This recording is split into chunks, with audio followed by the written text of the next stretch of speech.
This year's first-year students raised over $28,000. Let's hear it for them. One of Pamplin's strongest pieces is that we tell students they're going to start business on day one. All of our students take this course, which is a Management 1104 course. They work in teams, and as they're working in teams, they're learning about teamwork, collaboration, leadership skills, and then they're learning an overview of all the foundational business skills.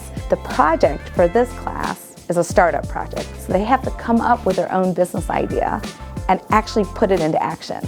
They are tasked with coming up with a revenue-generating business, and they go out into the town of Blacksburg and they sell their product, whether that may be a bag of chips, water.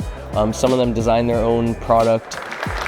We're celebrating the top 10 teams across about 20 sections. There's about 200 teams. They get the whole kind of glimpse of how a business problem comes together.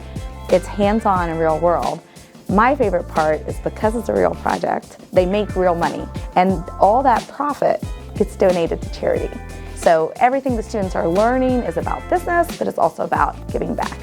The biggest skill that I've developed is relations, not only with your team members, but also with the people inside your community. I mean, our motto with PROSM is that we may serve. So the things that we learned inside of this class, inside all the classes at Virginia Tech, definitely help us with our community, you know, being respectful, being accountable, and working together as a group, but also working together as a community for the big picture of what we are as students and members of the Blacksburg community. Let's go!